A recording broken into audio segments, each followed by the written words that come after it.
Hi, and welcome to Mondays with Marlo.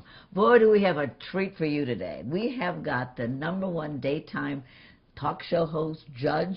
She's everything.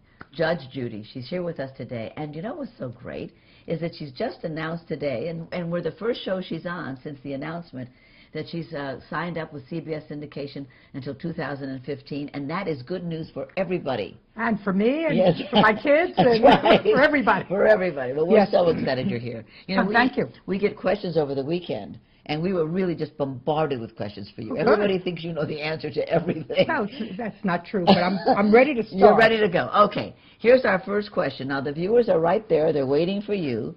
And the first one is, you reinvented yourself after 50 and you started a TV show. You were a judge, right? So what made you think there could be a television show out of that? How'd you do it? I don't know if I thought that there could be a television program out of that, but I remember watching Judge Wapner on the People's Court. Mm-hmm. And I said, you know, I could probably do that. I was a judge in New York for 15 years, and what he did didn't look so different from what I did every day. Mm-hmm. I had been in the family court for 25 years. Somebody called from California and said, how would you like to do what you do on television? Mm-hmm. I said, you know, sounds like an interesting career move.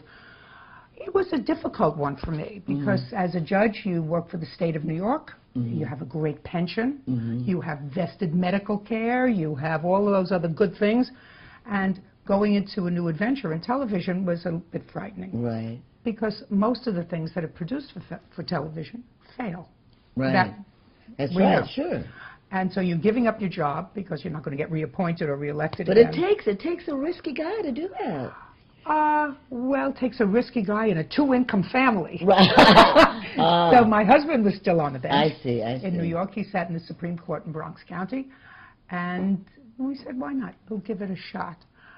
And I was sort of keeping my fingers crossed that we would stay on the air for a year or two, so I wouldn't humiliate myself. And it's been 16. It's been 16. Good for you. Yeah, it's been quite a ride. So quite what a do you have to say ride. to anybody who wants to change careers? What's the, is it the two-income family, or what is it that says, okay, let's go? Well, the two-income family is a luxury because in today's economy, I don't think you very often have that luxury. Sometimes the choice is made for you to look at a new career. I think that the whole idea is not to be frightened. There are adventures out there. Not everybody's going to hit a home run. Right. But because I think today so many people have to view life as not, you know, I'm going to start to work at the GM plant and work there for 35 or 40 years, take my pension and retire and maybe go get a small second job someplace. Right. You know, the GM plants close. Right. Things close. Things. Who would have known that television was going to be really a good job? Who would have ever known that? Solid. Solid. That's funny. Okay, I'm going to move on here because we've got lots of people who want to talk to you. This is from Betsy. Do you think Prince William and Kate had a prenup, or should they have? I'm a big believer in prenuptial agreements. As a matter of fact, I think that the easiest prenup, and I've said this for probably 20 years, would be when you apply for a marriage license. Right. You have to write certain information on the marriage license. I think it would be easier if people put down what their property was at the time of marriage, and there was a clear understanding that that property was individually owned and did not become marital property. Okay, so he's got Country of England, and what's she got? Well, he has Country of England. He's got to keep his fingers crossed with Country of England. Right. You know, children are present a different avenue of revenue stream. Right, of course. But certainly if their marriage is a short one, and I don't think it will be, I think that they're a lovely, committed they look couple, very much in love. And I think that they will stay married and have a wonderful family. But should something happen, and that is an eventuality. So you believe in prenups? I'm a big believer in prenups. We didn't get one, you know. We didn't do it. Well, you know, when we got married, you didn't think that way. I thought it would be giving it a kind of horror, as they say. Yes. No. Okay, here's one. On the Osama bin Laden killing, this is from Valerie. Hi, Valerie. Hi. How will this affect President Obama's term, and will it help his re-election chances? Oh, I don't know. I'm not really good at crystal ball. I think that probably he was very pleased to have made that announcement last night. To have had the ability to get in his term to say to the American people there is at least some form of justice. Right. I think that pleased him, and it probably pleased a lot of voters as well. I think so. Here's from Home and Garden. Hi, Judge Judy. I've been a big fan of yours for a while now. My question for you is, how can you tell when someone's guilty? It seems like you always know right away. Well, I think that life has a common sense theme. And usually a story makes sense. It has an arc, a beginning, a middle, and an end. And if something doesn't make sense to you, there is aberrative behavior in this world. But if something generally doesn't make sense, I'm skeptical. You've got to convince me if the story, you know, the dog eating your homework, you know, is an old line. Right. But, you know, there may have been an animal who picked apart your homework. Right. But you've got to convince me that it happened to you, that this aberrative behavior actually happened to you. Right. But you have a very open mind, right, when it starts? Well, or do you feel something? Because I get a complaint and an answer written by the litigants, I sort of know where they're going. And, you know, I think of the story of one of my children who borrowed a car of mine when they were teenagers, you know, 17 or 18 years old, and he came home without the car. And he insisted that there was some sort of a mudslide on the Henry Hudson Parkway that swallowed up my car. Well, I hadn't read about anything, and I said to him, sweetheart, you have to prove to me that that happened. Your mother, the judge. Your mother, the judge, has to prove to me that that is so. If it doesn't make sense, it's usually not true. That's funny. This is a really good question. I'm interested in your answer. This is from Charles. My wife and I divorced several years ago. We have one child that I'm paying child support for. How do I know that the money is actually spent on my child? Can a father ask a judge for proof that the child support money is actually being spent on my daughter? It depends upon how you view spent on my daughter. If your former mate lives in an apartment or a house with another child and perhaps another mate. Right. Most people who pay support for children don't view the mortgage or the gas and electric and water and that child, that 1/4 or 1/5 as being ascribed to their child support. They say, well, it can go to clothes, it can go to summer camp, it can go to the dentist, but what about the general living situation? Right. So because courts are really far too busy to become arbiters of where that money is spent, courts say that actually the courts in most jurisdictions, and there is a child support guideline that says, well, if you have one child and if you are the non-custodial parent, you should be paying 17% of your income for that one child. And that will go up appropriately for 2 children, but it won't go up to 34% for 2 children because it will go up to, say, 25% for 2 children. But can you take the rent out of that? Well, or some of the rent out of it? No, because you're paying it to the person who is actually paying the mortgage. You're paying it to the ex-wife, in this case an ex-wife, who's making a mortgage payment, and say she lives there alone with the child. So the courts can ascribe half of that mortgage payment to the child who lives there. That's one person. I don't think that it's reasonable to say that I want to know where every penny of my money goes. You know, when you have children, money goes fast. And some of it is used for fixed expenses, and some of it is used for incidentals, and some of it is used for going to a movie or going out with friends or $5 spending money. So I think it's unreasonable to ask courts to monitor that. There's your answer. This is from John. Hi, Judy. My 17-year-old son made a stupid mistake not long ago and was convicted of a misdemeanor crime. This is obviously now on his permanent record. I'm wondering how will it affect him through his life, college admissions, job recruitment, and so on.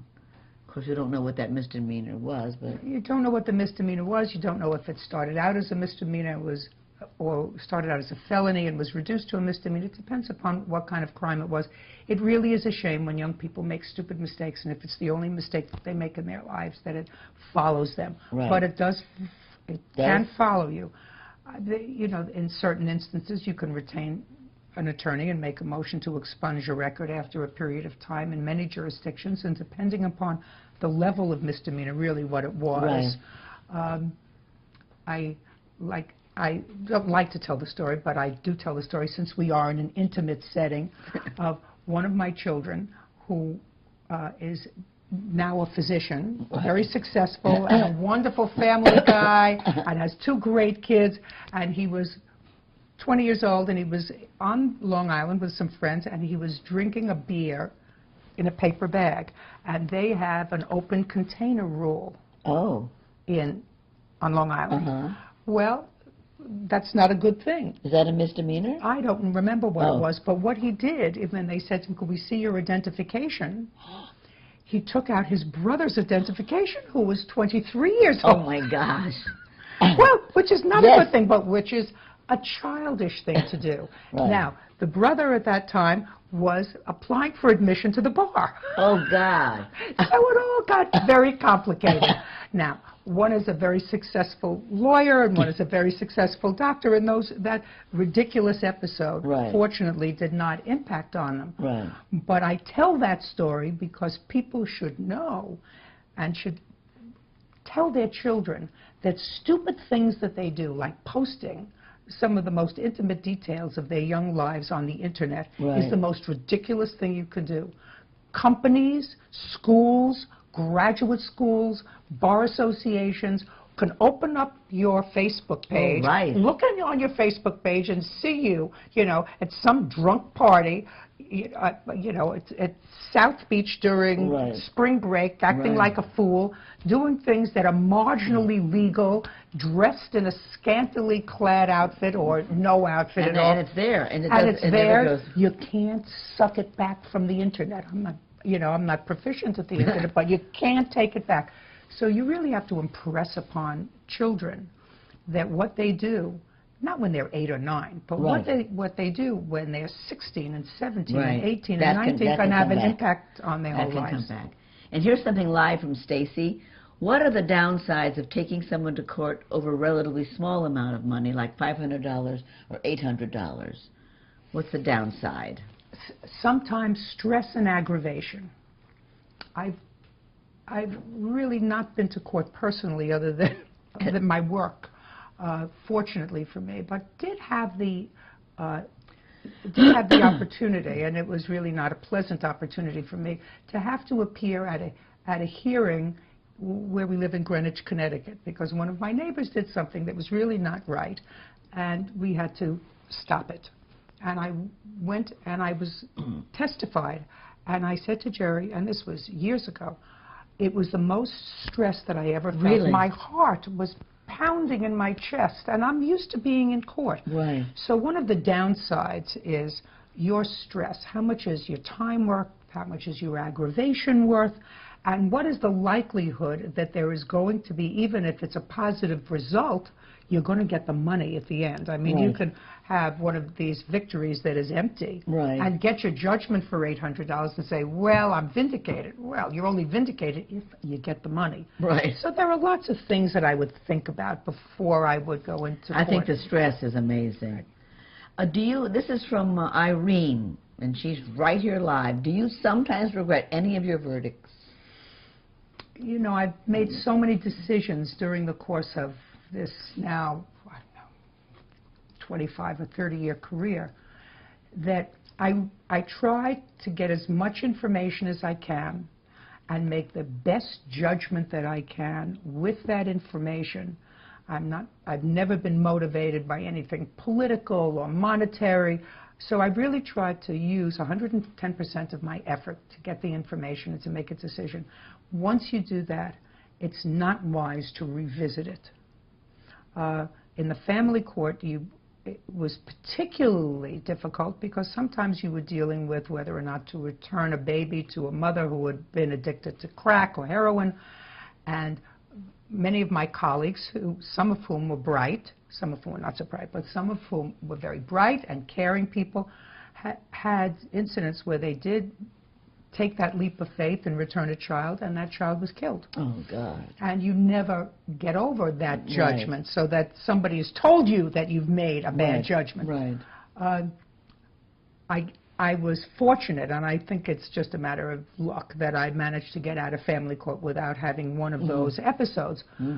But I don't revisit them. The answer is I don't look back and say, gee, I could have done it differently. I just do too many. Yeah, I understand. I think that's correct in any job.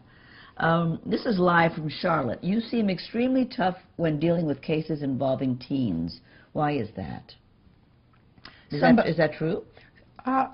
Well, I think teenagers will do dumb things, and somebody's not telling them that they're dumb.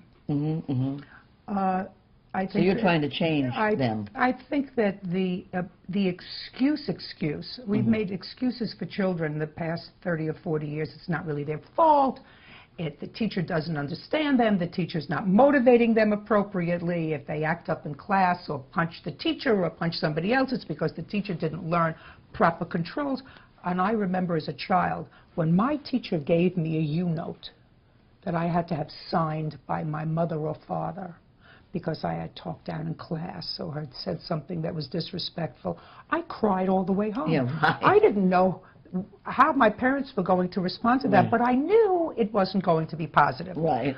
So, but today, if you write a note and you say to a teacher, you know, a teacher writes a note and says, I'd like you to come in and discuss Johnny's behavior, they say, well, why didn't you try to correct it? That's your job, as a teacher. Right, There's nothing wrong with Johnny. So when I have teenagers who, you know, will drive drunk, trash a car, and their parent, who always has to be with them if they're under the age of 18, says, well, it really wasn't their fault. So-and-so told them to take the car and to drive someplace. So well, I said, but they were drunk. Right. They knew that they weren't, A, supposed to drink because they're under the age of 21, and B, you know enough, everybody knows that you don't get behind the wheel of a car drunk. It's their fault. Yeah. Well, it's not their fault. It's the person who served them. Only partially. Right, exactly. So you really are taking on the job of trying to teach these teenagers something. Well, somebody has to give them a lesson, and I don't mind doing that job. No, that's great. This is an interesting question. I'll bet you have a good answer for this. This is from Melinda, and she's live right here. She says, what are the lessons, if any, which you hope your viewers will learn watching your shows? Responsibility. I think that that's the major, if I had to define what I'm trying to do, whatever the message of my program is the responsibility people are supposed to have to themselves, to their children, to their community, to their government, just that sense of, I am part of a community, I'm not supposed to do anything to denigrate from it.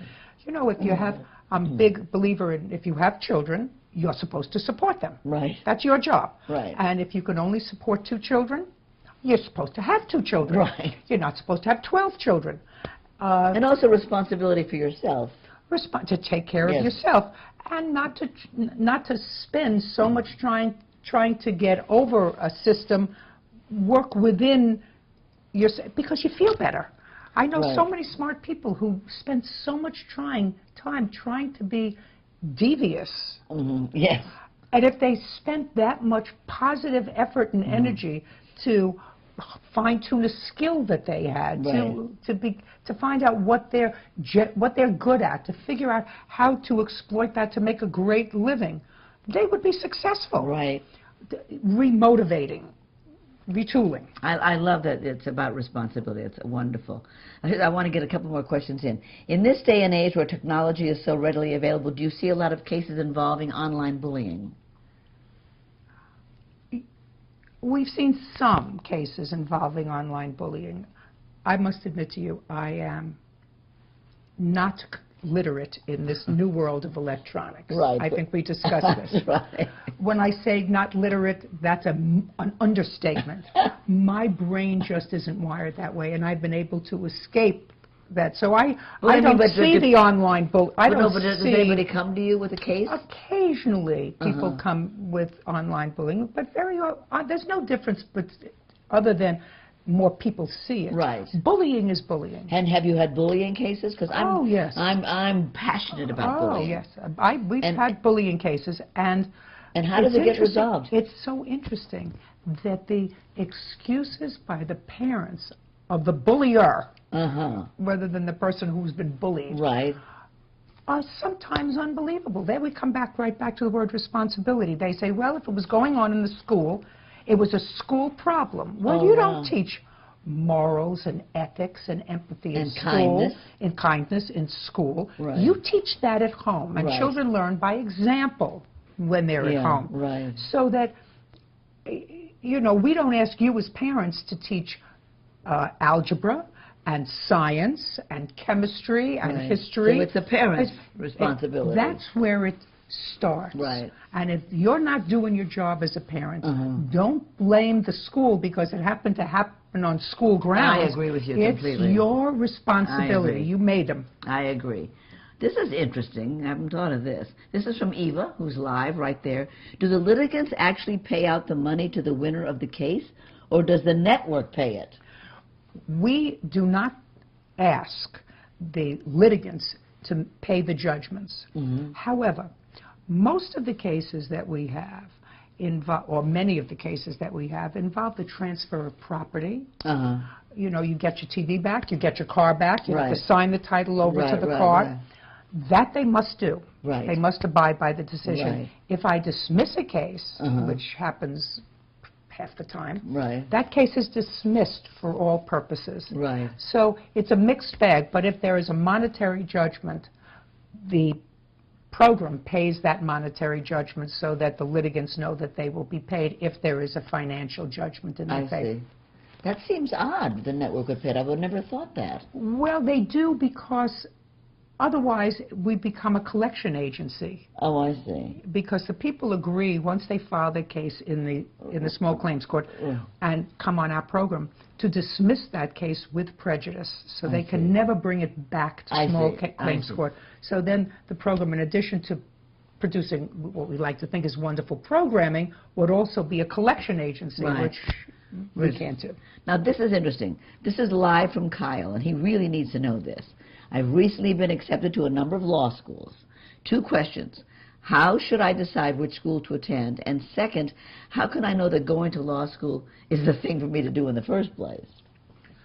Well, first, Kyle, you applied, so you must have had something back here in your mind that said to you, you know, I think the law would be an interesting profession for me. I think the law is a fabulous profession if your head is wired that way.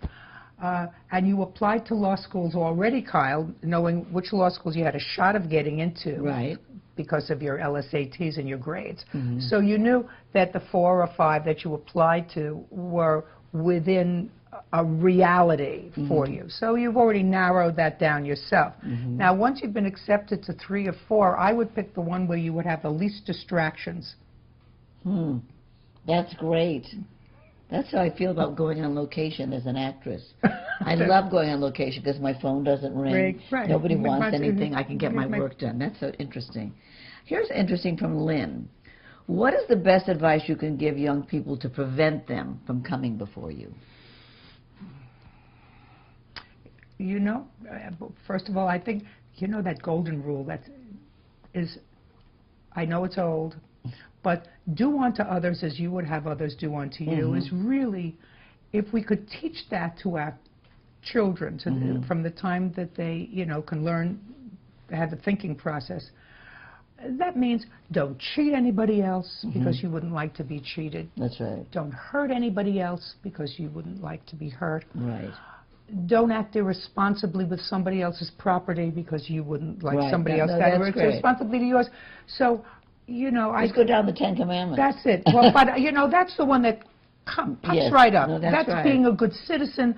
You know, if you don't like to walk down the street and look at trash all over the street and say, gee, that's disgusting, well, then don't take that piece of gum and throw the paper on the floor, or use a tissue and throw the paper on the floor and say, well, it's just one piece of gum, it's just one tissue. That's all it takes. Well, that's all it takes. So you have to be responsible.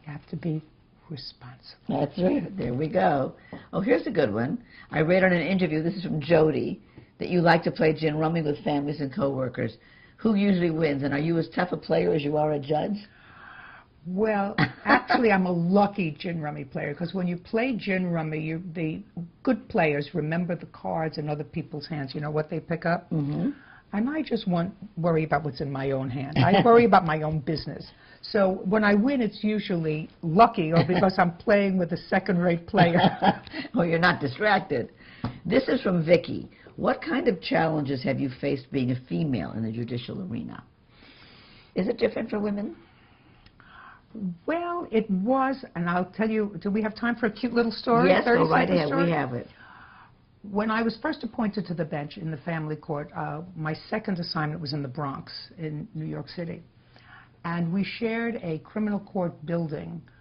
We shared a building with the criminal court judges. And the criminal court judges always thought that they were one step above the family court judges. Why, I don't know, but they did.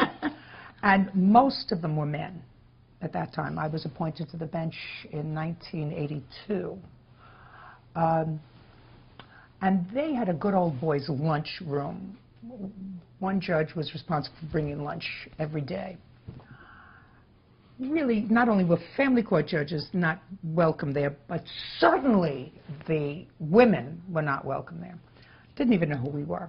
But one day I had the occasion to go into the lunchroom because I had to ask one of my colleagues if they could release a lawyer after lunch for a trial that I had with many litigants. So I walked into the lunchroom, and one of these Neanderthal criminal court judges was there, and he had brought the lunch that day. And he came over to me, and I was sitting there having a conversation. He came over to me and said to me, little girl, this is a judge's courtroom. Well, you know, you can get your cackles up, but I knew that the way to humiliate him was to say, oh, excuse me, I'm just here to clean up. And I walked around the room and took everybody's dirty plates. Oh, you're kidding me. And cleaned them off. And you were a judge. And then I walked back into my chambers. And would you believe it, about 5 minutes later, this judge came storming into my chambers to give me a hard time because I made him look foolish. Oh, that's wild. So, and that was actually the only great story. That's actually the only problem that I ever had as a woman. That's a great story. Well, I would not have thought you were going to handle it that way, but that's brilliant. That's brilliant. Yeah. You're brilliant. No wonder you're so good. All right, I think we are out of time. I'm getting everybody yelling at me. Let's see. But this one last one. She's from Nellie. I really do love Judge Judy, but wonder if she hadn't gone into law, what career path would you have chosen? Can you answer that quick? Yes, I probably would have been a stand-up comedian. Actually, so would I have. What a coincidence. There we go. There we go. You could do an act. Well, I'm sorry that I can't, but go on. When you have somebody like Judge Judy here, and she's got all these terrific answers, and we all love her so much. I mean, you get to think you know somebody when you watch them on TV all the time. Yeah, I know. People always say that to me, and they feel part of your family. I feel that way about you. Anyway, it's been an amazing time. We're out of time. And I thank you, Judge Judy. Thank you. It was or Judy. Thank we you. all call you Judge Judy. Judy, it was lovely for me. Thank you. Thank you. And next week, please tune in. It's going to be the day after Mother's Day next Monday, and we're going to have that wonderful working mommy of three, Kelly Ripa, to come and tell us how she does it. How does she go on television every day and raise these wonderful three kids and be a wonderful wife and be gorgeous and skinny? Can't wait to talk to her. So see you next week.